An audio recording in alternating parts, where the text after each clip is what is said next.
Suppose இல்லைங்க எனக்கு Russia கிட்ட ஆயில வேணாங்க, இவன் இந்த மாதிரி பேசினே இருக்கான் இந்த அமெரிக்கா, இவனுக்காக நான் வந்து இந்த பிரச்சனையே வேணாங்க, எங்கள் ஊரும் முக்கியம், அதே நேரத்தில் அமெரிக்காவோட ட்ரேடும் முக்கியம் அப்படின்னு சொல்லி நம்ம வந்து ரஷ்யா கிட்ட ட்ரேடை ஸ்டாப் பண்ணிட்டோம் அப்படின்னு பார்த்தீங்கன்னா வேர்ல்டு லெவலில் நிறைய பேனிக் உருவாகும். ஏன்னா இந்தியா 140 கோடி மக்களுக்கு வந்து எரிபொருள் வாங்குற ஒரு நாடு. அது வந்து ஒரு நாட்டுக்கிட்ட எரிபொருளை ஸ்டாப் பண்ணிடுச்சு, வாங்க ஸ்டாப் ஆகிடுச்சுன்னா அப்படின்னா ஃபஸ்ட்டு ரஷ்யாவோட எக்கனாமி அடி வாங்கும். ரஷ்யா என்ன பண்ணுவாங்கன்னா வேறு கண்ட்ரிக்கு அதை வந்து சேல் பண்ண பார்ப்பாங்க. அந்த கண்ட்ரிக்கு தேவையே இருக்காது.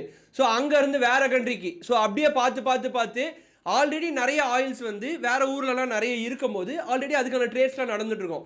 இந்த மாதிரி இருக்கும்போது வேர்ல்டு லெவலில் நிறைய ஸ்டெபிலிட்டி இருக்காது, இன்ஸ்டேபிளாக ட்ரேடு மாறும், எக்கனாமி வந்து நிறைய அடி வாங்கும்.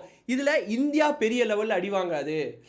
அதை தவிர்த்து யூரோப்பியன் நேஷன்ஸ், அமெரிக்காலாம் நிறைய பெரிய பிரச்சனை ஃபேஸ் பண்ணக்கூடும் அப்படின்ற மாதிரி டிப்ளமேட்ஸ், பெரிய பெரிய வல்லுநர்கள்லாம் சொல்கிறாங்க. ஸோ இது எல்லாமே ஒரு அசம்ஷன் தாங்க. நடக்கும்போது தான் அதோட வீரியம் என்னன்றது நம்மளுக்கு தெரியும்.